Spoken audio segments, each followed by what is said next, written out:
Assalamu alaikum wa rahmatullahi ta'ala wa barakatuhu ya uwa musulmi. Barkanmu da zuwa wannan channel namu mai tarin albarka na Hausa News. Muna roƙon ku da ku danna mana subscribe sannan ku danna alamar ƙararrawa domin samun sabbin shirye-shiryen mu a koda yaushe da zarar mun dora. A yau labarin da zamu kawo muku shine na 'yan Boko Haram sun saranda. 'Yan Boko Haram guda biyu sun saranda, sun tona asirin waɗanda suke yi aiki. A nan mun samu labarin cewa dakarun sojojin ƙasar Najeriya na Operation Lafiya dole su lallasa 'yan ta'adda Boko Haram da suka fitini yammacin Afirka da ɓangarorin Najeriya.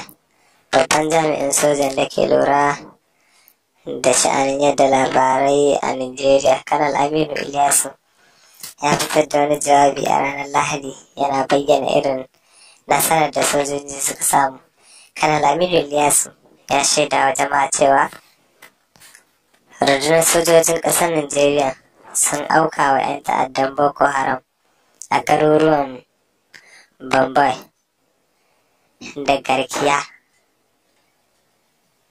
da ke Borno da kuma Adamawa. Aminu Ilyasu yake cewa an yi wa 'yan Boko Haram lahani da wannan hari da aka kai musu a 'yan kwanakin nan kaɗan. Ana sa ran hakan zai taimaka wajen kassara 'yan ta'addar da ke bayani.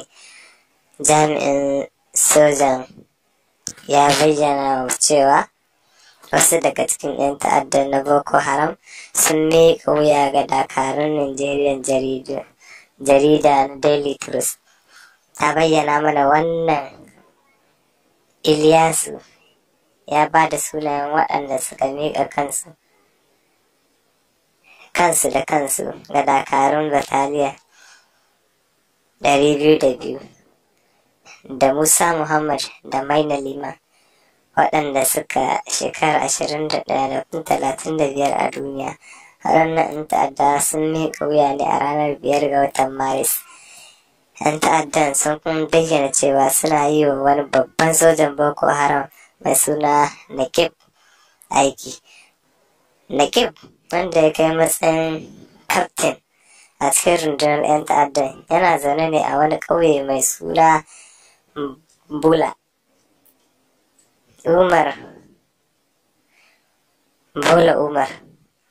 kamar yadda Liman da Muhammad suka bayyana bayan sun shiga hannun jami'an tsaro. Muhammad da Liman sun bayyana cewa sojojin Najeriya sun kashe manyan 'yan Boko Haram da dama a hare-haren da suka kai kwanakin.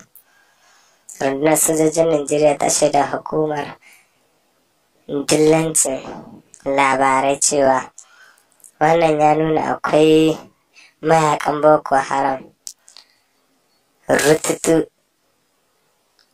kenan da ke neman mai ƙauya domin sun gaji da aiki.